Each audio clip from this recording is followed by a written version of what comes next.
everybody. It is Tuesday, March 19th. This is the Legislative Action and Community Engagement Committee meeting. We have just a few items on the agenda. So the first item that we have here is updates from the NJSBA County meeting, which was March 6th, right, Gail? Yes. I know Gail and I both attended that meeting. It was a virtual session.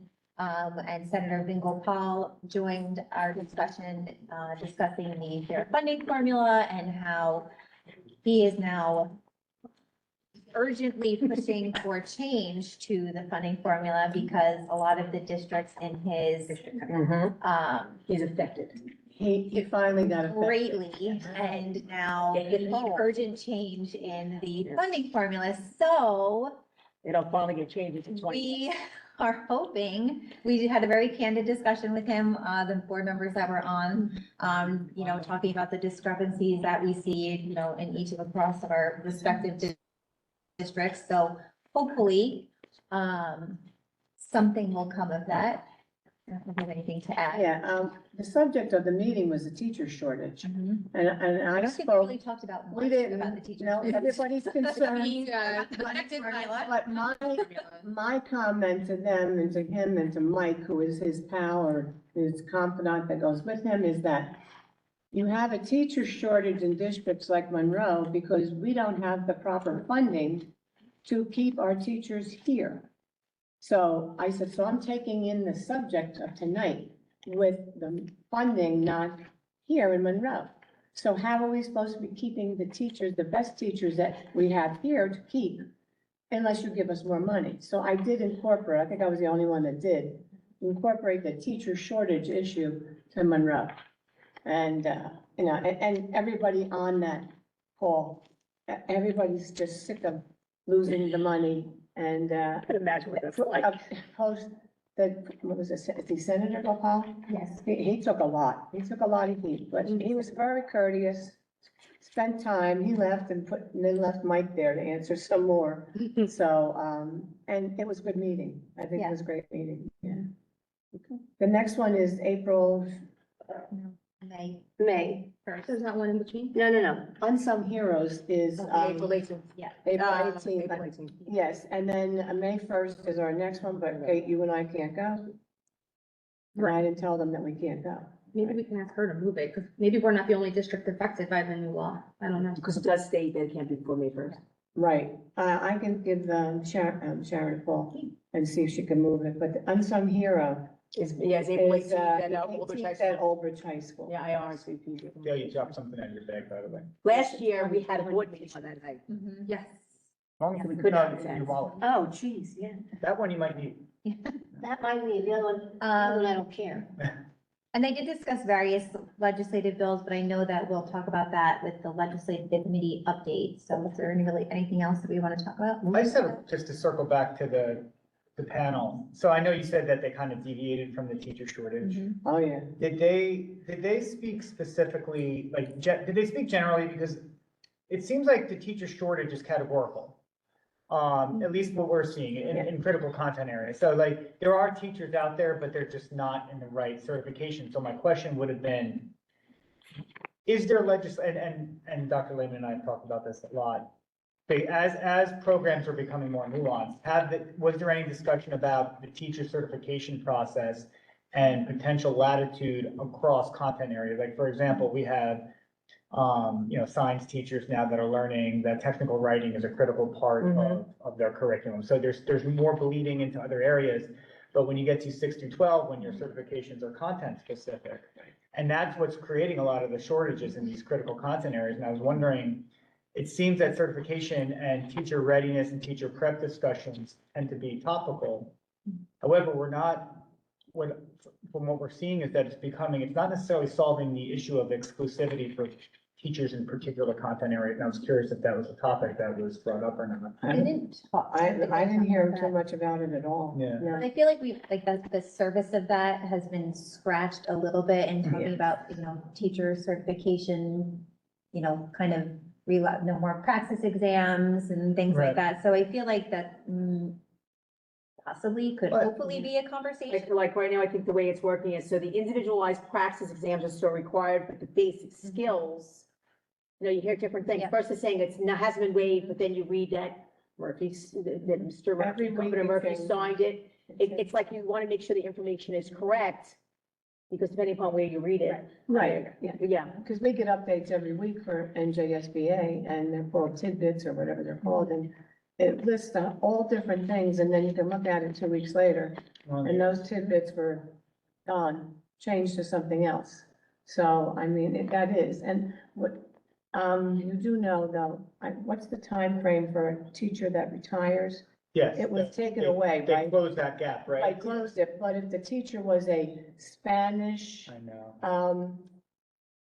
workshop teacher, okay, I'm just saying something that you're not gonna be able to find, Mhm. you can bring that teacher back immediately. Well, if they bilingual wanna is come always, back. and bilingual specialists are always in high Yeah, demand. no, I just mentioned that, Right, and right. it could be, engineering workshop. Right. That, a weird combination that you're never gonna find unless you bring that person back. God knows that why they wanna come back or not, but Yeah. they, That's a tough right? ask sometimes. I mean, here I am retired, but they need me back again. I'll take 200,000 to come back. Well, yeah. You know, that's what I'm saying. Me too. Would they come back? But you still have the chance to bring them back. They took that away, so. But I don't think many schools. Yeah, that was response, that also helped, I think, with some of the substituting shortages as well. Yes, yes. So an example of something we see as a potential issue in the next couple of years, not couple, let's say few, 4, 5, 6 years, is there are seeds of computer science all the way down through K-12 as a mandate. Wow. So with the caveat of being taught by a certificated computer science educator. So it can't just be a So technology. so you see a conflict of, Yep. now you have a highly specific, in a AP computer science course in a high school, difficult to fill position, now Right. needed district-wide K to to 2. fulfill a mandate. So Yeah. that is not in place, but it's something that we see the seeds of coming. And that's how we get ourselves in a significant shortage, because now you have a tremendous need for something that there is already a shortage of right now. So. Well, we right, see and that then- with world language. That's a tremendous example. We see it And- with our world language teachers and right as now, we- Spanish at the high school level As we versus continue elementary. finding in the pre-voc areas too, as we continue to, and we're, this district obviously is committed to the vocational trades. We just haven't been lucky. We're very lucky. We're very lucky. We have more culinary, practical arts teachers, Oh, Industrial arts That's teachers. very You have been abnormal. wonderful here. But so the good example is that our early childhood education and working with children program, most highly requested program. Those two teachers cannot teach culinary. Even though they both are family consumer science Right. majors, they've got 15+ year teachers, teaching experience. They probably run that class better than most in any other high school. But that's an example of where the nuanced certification Right. program is That- creating shortages. That is where the state. We have step bodies, up but they And just do can't. work, school to work to school experience, you know how there's certain universities, it would make sense, that's a perfect example, so you have a teacher who has 15 years working with children. Yep. Family consumer science, but perhaps they wanna now The state step categorized. over into the culinary arts, but because they narrowly scope the certifications, and it's not realistic, because it doesn't make any sense, when you look at the abilities of what they could teach, but they can't be certified to teach, it's Yeah, like, It's really they're interesting. not getting caught up, everybody's on two different roads. Like my two certifications are both K-12, right? School counseling is K-12. Yes. Nursing is K-12. Yep. But, I do understand that there's obviously a lot more different aspects of, let's say, science, right? Because you've got biology, you've got chemistry, all this. So like, maybe it makes sense to separate those types of things, but that would be something to look into, like something that's more niche, like a specialization. If they can start looking into K-12. So because some that's districts ability. have, and we're going a little sideways, that's all right. Yeah. Some districts will have an elective called STEM, right, which, personally, What's STEM? it's kind of it's a catch-all label that has kind of evolved into a title of a class. STEM touches in like 5 different content areas. Right. So what teacher should be certified Right. to teach it? Exactly. And so what happens is, so when we see headlines and talk from state legislators talking about teachers shortages and certification and stuff, we get excited because like maybe they're finally gonna break down these barriers to we think of putting qualified, tried and true. These aren't people pulling off the streets. These are people that have been in our organization for 15, 20 years.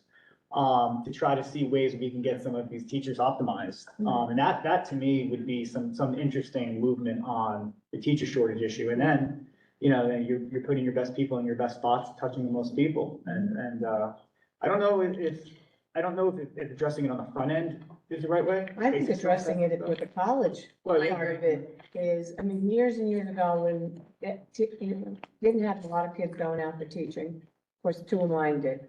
But, there were so many incentives years ago to get these people into teaching. And I just lost my train of thought, but I now, I was talking to a young girl the other day, and she loves kids, she's going to Middlesex. I don't know if I want to be a teacher.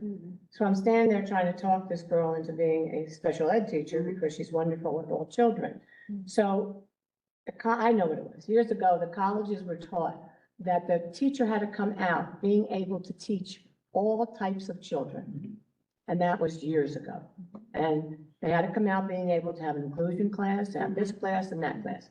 Why can't some of us, us, tell the colleges now or inform them that this is what's needed in districts across our state and across our country with STEM or STEAM, so that teachers are coming out of college with that, so you can grab them. Some of them You know are what like, I'm saying? some of them are catching on, like TCNJ will do Okay. a dual certified program. So we actually, we love TCNJ for that reason. Because Good. like, for example, we'll get a tech ed teacher that's carrying a special ed cert with them. And math and science. That's great. Yeah, So yeah. They are incredible. So there's, so They finally are. TCNJ is- Schools are No, I catching on. agree. Schools are However- catching on. However, but not quick enough. that too, and it's also, it's a tough ask for someone, hey, I want you to teach, 6 through 12, really high level content area, but I also need you to be able to adapt it. And what we find is that a lot of these candidates tend to gravitate towards the lower gradings. So at like the monthly county meetings, is there a discussion of where each district is seeing shortages to see if there's less similarity amongst the different districts? So when I go, and I'm going on Friday, and a lot of it's gonna be all about this legislative, everything's gonna be about Senate hearings and et cetera, yes. I think that is a conversation. I think that I'm a little bit more quiet because we're a little bit more fortunate. You know, when you hear the issues that they're going on with, because, you know, we're in the southernmost Right. township of the county. Right, we're So- so close to Mercer, we're practically Yeah, there. We're practically Mercer and Monmouth. Like, I'm On the pretty other sure side. it's almost considered Mercer. So I think a lot of the, they have a higher needs for, bilingual, now that we don't call it ESL anymore, correct? Multilingual. Multilingual.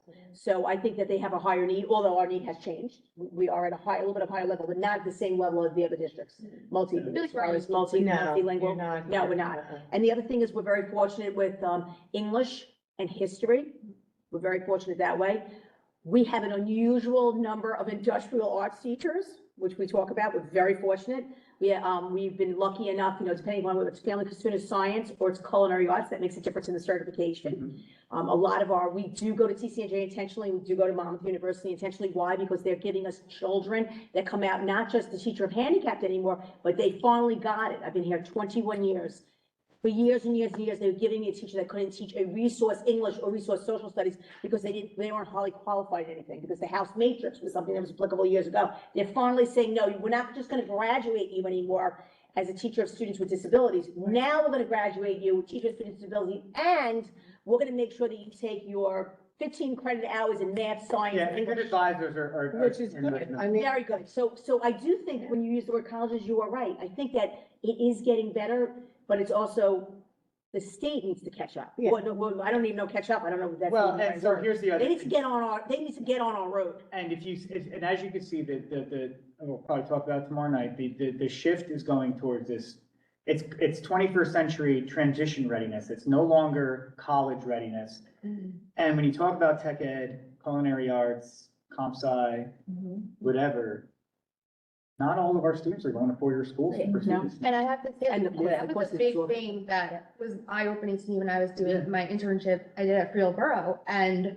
you know, my mentor, he said, like, this isn't the Marlboro High School that you grew up with, Yeah. right? It's not every single person has to go to college. You need to prepare them for that. You need to find the best route for every student, which it's really a completely different perspective when you So think then about where it. do you, and then so when it comes to teacher recruitment, I'll use my own example. I was a business teacher. Very few aspiring business professionals I don't want to speak generally, but just based on my staff and my former colleagues, go to college saying, I want to be a business teacher. So Mhm. we're mostly alternate route, which has also changed. And Which has I was become alternate route myself. much more highly, My daughter was. I see a lot of value. And that's in the where, alternate route and teachers. when you think about these career readiness courses, we strike gold in Monroe because we have some fantastic alternate route teachers here. They've got industry experience, and it's still challenging to find them, and then when you do find them, to make sure that they check all the boxes, certification wise. I would like to see the state not necessarily make it easier to pursue new certification, but have honest and authentic analysis to endorse existing certifications, to make teachers more lateral and among areas, so we as administrators can place them in areas to where they can optimize their performance. And that's why I got excited when you said that was the topic. I know we want to talk about money. The other thing is that specific to Monroe, and we've been looking at this a lot since COVID. We are South County, and sometimes it's easier to look at us compared to the Monmouth County schools demographically and stuff like that. The Freehold Regional School District absolutely destroys us with personnel. And the truth of the matter is, they're a regional high school district that can dump all of their resource and attention into content-specific areas. And it becomes a very attractive landing place when you have an organization that focuses on 9-12. Now, I'm not making excuses, but it's an attractive sell for a high school teacher. Yeah. And we know that they have a very, very competitive salary guide because they don't have to dump resources into K-8 programming, and we know how expensive that can be. Although it's interesting with their salary guide is it doesn't necessarily, I think it actually ends lower, but it starts so much higher, right? So you're getting them while they're young to get in there. And then like, once you're there, it's much harder to leave. But we have the edge, I think, at least in the technical areas, because our facilities are fantastic. And that does matter for the teachers, when they can come in and they know that the facilities are top notch. The specialized learning centers, though, those are really cool and real. Oh, with the I guess they call academies or magnet schools. I don't know. They changed the name, just like everything else. They're magnet schools now, because a friend of my son's left New Brunswick as a counselor and is now a counselor in the magnet schools. And when she said magnet, I'm thinking. And they're fantastic programs. Yeah, I'm thinking East Brunswick, which was Tech years ago, and that's where everybody went. And she said, oh, no, I don't know how many there are, but she actually services two. So, and that's what she does. She's a counselor in a magnet school. Like I said, everything changes from day to day. Magnetic students. Magnet. So if you want me to transition this, I've got it. To the legislative committee, because there's items number 3 on the. Yes. Actually, give her that segue. Anyway, just because, so we had the legislative action, this is legislative action, my God. Legislative committee meeting on March 9th, I believe it was. March 9th. And so it was attended by, all the members, most of the members of the NJSBA Legislative Committee, as well as Senator Angela McKnight, and Assemblywoman Rosie Begoli, and they're from the legislative districts 31 and 27 respectively. They're both newer legislators to our state. One of them, I cannot recall which one, is a superintendent or chief school administrator, and is also, I think it was the senator, but don't quote me. But one of the two is, as well as being a senator or assemblywoman, is also a chief school administrator in maybe it's Livingston, it's up north. No, I was going to say north. So that was interesting to have someone who can really understand when we're discussing funding as a legislator. She understands how that, like, she's waiting to get those numbers at the end of February to see what happens, to see if she has to change things and all of that. But some of the bills that were discussed about staff shortage, there we go. There was one about growing your own, which is S2008A1619. And the idea of that is you would be taking students that are at your high school, and if they come back to teach in your district after college, their loans are forgiven in some type of subsidy. Where do I sign up for this? I think you're a bit late there. So I don't know. It's on the move. I don't think it's been put one way or the other yet. Yeah. Also, something that I thought was really cool is they're going to create a statewide portal for substitute teachers, as well, I think, as certified teachers. So and almost like a common app for teachers in the state, right? Because now when you go for approval, we talk about this all the time, we go for the approval and then, of course, we need board approval, but it's always pending because you have to go ahead and archive your fingerprints and it's not seamless. And I feel like given the substitute shortages as they stand, Yes. having a universal To statewide expedite the system would be processes. fantastic. What's interesting too is like there's times we have subs that will come home from college or former Yeah. students, or they graduate in the middle of the year. And then, yeah, I'm looking for a phys ed job. I'm like, wait, what? We have an opening. And then, so it'd be nice to, where you can see who's got what they're certified in and. Kate, does that include the prices that the district pays also?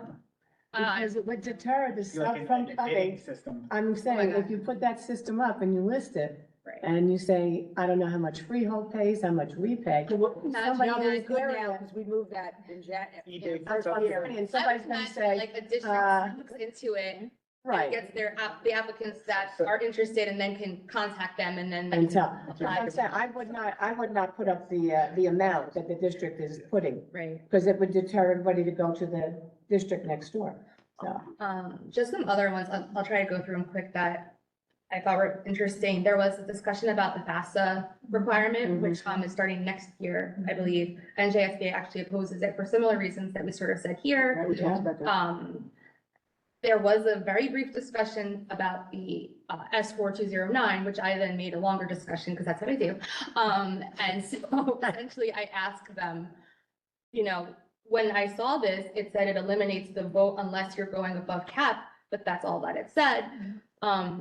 You know, and I definitely think that it wasn't necessarily the forum to get into a very deep conversation about it because we only have 3 hours and there were 2 legislators there that also wanted to discuss certain other things. But essentially what I was told was they wanted to make the April election similar to November elections to give districts the flexibility of switching from November to April. Right. To me, it didn't really make sense because the difference is the reason for it. The only difference would be if it passes, then you can put it in the next year, which they're actually looking to change as well, because there's another bill, which I don't have it right in front of me here, but it would allow you to put a second question on the November ballot for the following year. That one has Not for the been- current year, because that doesn't help, you're talking before, Right, No, she said it's up. so for, right now, I think you can, right now, if you do it in November, it has to be for that current year. right, so Right, they're saying you yes. could do it for the next year. They're So saying for the for next year. November 2024, if we were to pass it, then you could put it in the For following November school year, which is what you can't do right now. Which is a So problem. then it really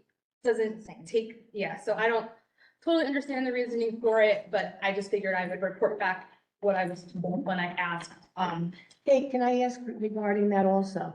And if it goes down, our budget, which it's not, it doesn't go back to the township anymore, right? They changed that So yeah, it's treated the same as as the November. as budget. November, so Okay. there's I just no wanted to make sure, change. because I double checked on that and It doesn't go I, back to the township, but the township could give the money. right, but it doesn't go back to them. No. But they can't like No. override. that Right, vote. yes, Like they- I just wanted everybody to Yes. hear and make sure And that. that's what makes this election very different and this Right, budget very different. exactly, yes, and it's very. If I could just clarify some of that as well.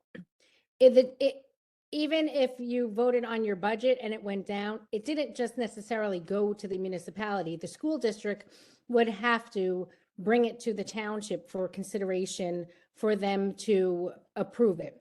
What we can do if this, and we're not voting on the budget, we're voting on adding $2.7 million to the Proposal. budget for those items that we can't fit in the budget. So we're not voting on the budget, we're voting on items that are not currently in the budget. And that's important for the community to understand. Those items that are listed there that we're voting on are not in the budget, and we're voting to fund them in the budget. If it does fail, we can most certainly go to our township council and ask them for the money for those items. And whether they want to bond for them or not would be their determination. But we do have that avenue, and I did speak to our board attorney about that. Absolutely, if we went and asked the township to help us through bonding for those items, that is something that they can consider doing for us. I guess to that point, with the cost of that, because there's no grant that's coming in for that, so then would the cost of that then fall back completely on the local taxpayers? It would have to. When they go Anyway, out, when they go out to bond, it is not a tax increase in that year. They go out for usually, I think 15 or 30-year bonds. So if you see in every single, not every single, but the majority of the council meetings that I've attended, there have been various bond ordinances for major things that they're funding. For instance, the veterans housing was through a bond ordinance. Buying a lot of the open spaces through a bond ordinance. Buying the property at Garvey's was a bond ordinance. Doing our shared services agreement for the $5 million was a bond ordinance. So they go out for a bond and it does not hit the taxes in that year. It's over time, the payment back of those bonds. So it would be divided across 15 years. Yes, depending on what they take the bond. But I guess it would, You would have to, I would suggest talking to our Laura Allen or, the Township BA for exactly how that gets put back and paid off. And because there's a lot of financial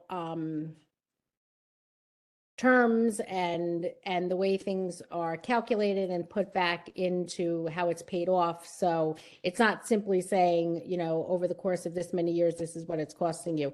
I would suggest getting more clarification from, somebody in finance to explain how the township pays off their bonds. right, because I guess my other question is, the question is a permanent increase in the local tax levy. So that means it would be that amount for each year moving forward. But if you were to go to the township to ask to subsidize, would it just be for the 1 year? It depends on how long they have to bond to get the money. That's what I would assume. Right, but they would be bonding just for the question amount that was listed for the 1 year. But maybe they couldn't get that amount in a bond for 1 year. It might take 1 to 5 years. We It don't might know. say, I understand what you're saying. Maybe because I'm the saying- budget You only need is the money for a year, how are you yearly gonna go out and say? you need Right, 15? exactly. Well, the money would be, the money would be given to us. It would be, it's the way I would understand it would be put into our budget. That would be a budget increase then. And then the following year, we could increase the budget by up to the 2% tax levy cap. And that would be included in the budget amount. okay. All right. But hopefully we don't have that conversation. I would hope that, it's being explained to the community that, on an assessed value of $330,000, we're talking about a $24 increase.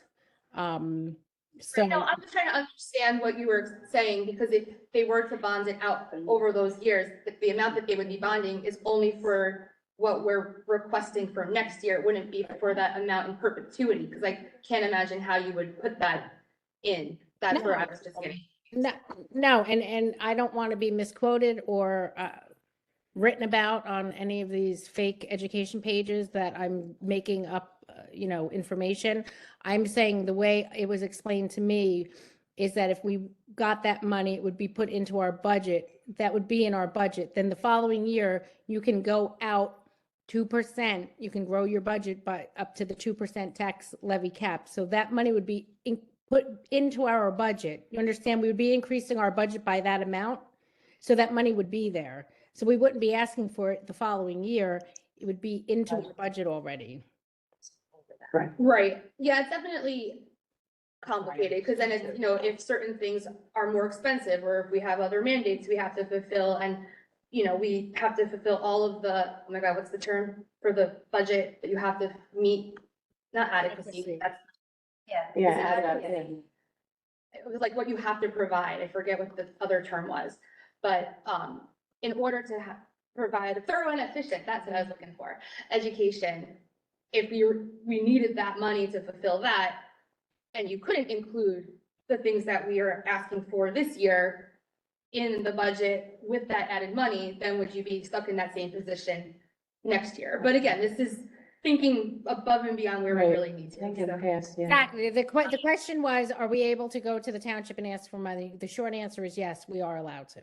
It's a different procedure than if you were voting on the full budget. But the answer is yes, you could go and you could ask, we could ask the township to help us. Absolutely.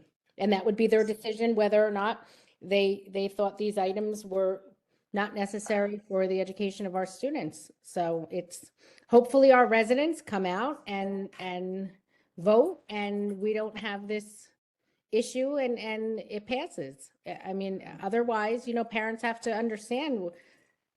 I really hope we're doing a good job of educating the parents of what they're actually going out to vote on and what the cost is, the minimal costs of the increase in taxes. And if we do have to go to subscription busing and pay to play and pay to participate for these items, that it's going to cost them hundreds of dollars per student if we go that route. So, you know, it's really about educating the public of what we're doing.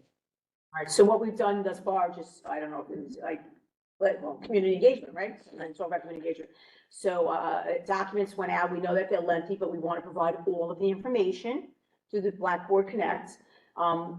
A scaled down information, a little bit easier to read, is being sent out by all the principals. I believe Oak Tree has done it so far, the middle school has done it so far, we're waiting for the other schools to do it this week. Additionally, we're coming up with a visual that's very easy on the eyes.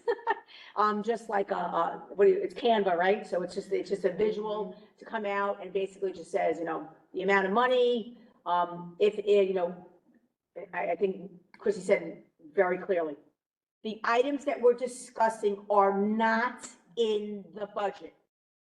Budget is not getting voted on. The question or the proposal that's getting voted on, if it passes, these items that are not in the budget will continue. They will remain. If it does not pass, these items that are not in the budget will then not be available and accessible to the community for our students. So I think that is a real key when you're having conversations with people. Simply put. I was just gonna say, Is one that- of I heard the, your- you know, to follow up on what Dr. Chanley said is, we're trying to provide as much information as possible, To begin with. as much transparency as possible, but at the same time, we are aware that there's the core messaging, it might be getting lost in the details. So we're gonna have a very short. Any community member that reaches out to us, we respond. A lot of it is about voting procedures, the inquiries we're getting.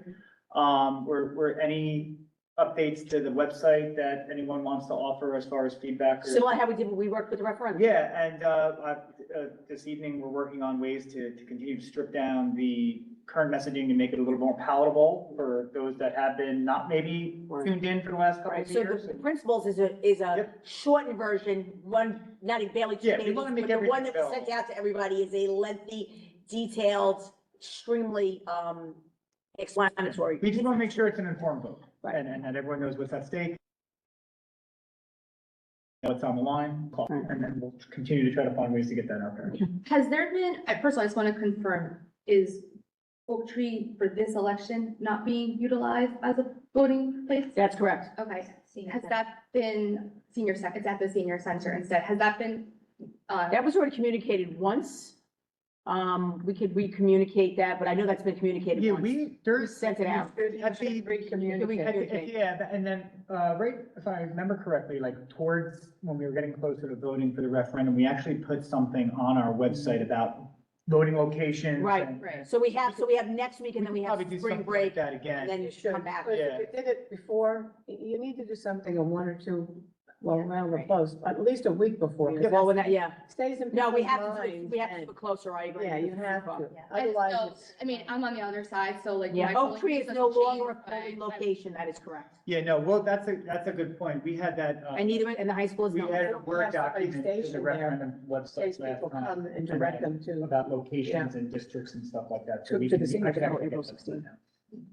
Okay, I just wanted to confirm, that's what I thought, but. And I would just want to say something about incentives. My daughter's a nurse, and 20 years ago, she went to the Charles E. Gregory School of Nursing on Route 18. And they told her if she signed this contract to go to school there and give the hospital 3 years after she graduated, it was free. So 20 years ago, there was an incentive for somebody to get an education. Of course, I said, you sign this whether you want to. or not." When there was teacher shortages years ago, there was a lot of incentives. There was a lot It's of fine that we don't have, it's, But it was just, I mean, they had it then, the school's not there anymore. But, to say that if you give us 3 years, we'll pay for your full tuition. Actually, And, yeah, so not quite full tuition. I forget if it's either Newark or Elizabeth, or maybe it's both, but like they're actually offering like a signing bonus for teachers. where yes, I if heard you that too. fulfill like Yeah. a certain amount of time, I whether think it's it a is year, Newark. Yeah. because they're having issues Yes. finding teachers, so. Sometimes you can't just throw money at a problem though, to solve it. No, you're right. You know, But you gotta hit it by. hit it Yeah, both no, ways. I mean, definitely with the younger generation, they want to be able to have an affordable living, but Right. like we were talking about before, facilities and culture means a lot too. And I think that's why we've been able to retain a lot of teachers here. Okay. Just really quick, the other thing I wanted to share was like, we obviously had our discussion there about the funding formula, which like, I'm pretty sure it's ingrained in my brain now, some of these terms. But one thing that I found really interesting was that it wasn't just about the inadequacies in it versus the S2 districts versus the districts like Monroe versus the Abbott districts, but actually about the formula itself. There's some legislation that's being presented. I don't know how much of it has passed through committee yet or anything like that, but about the fact that they'll now be looking at a 5-year average of certain things versus what they're currently doing. I'm trying to find it here while I'm talking and it's not going well. But as well as like the enrollment, they're gonna require a secondary enrollment. Again, I don't know if this is passed yet, but in order to calculate the funding. So those were two things that I found interesting, that some of these districts are really starting, or not districts, these bills are really starting to look more at the details of how the funding formula is being calculated, as well as the fact that there's been discussion that it needs a complete overhaul. So. And I think one of you girls, we talked about, senior citizens in this town are being used in that funding formula. And the number of senior citizens that we have compared to other districts around, that's where we lose our equalization aid Right. because of that. I'm not blaming the number of seniors. If I'm just saying saying, it should be you. that's how, huh? I said if anyone should blame. Yeah, you, but I'm just saying, I think one of you shared that with me. Yeah. I think we were talking, because I didn't realize seniors were involved in that the original legislation on the fair funding, because you wouldn't think it would. Right. You know, but they were. Student. So, yes, and, yeah, I mean, everybody paid for my children to go to school. Why shouldn't I have to pay for other people's children? I should. So, That was all right, Just- sir. Yeah, I think that was a quick synopsis of the committee meeting and everything, but we're also out of time. So, yes. thank you, everybody. Have a good Thank night. Thank you.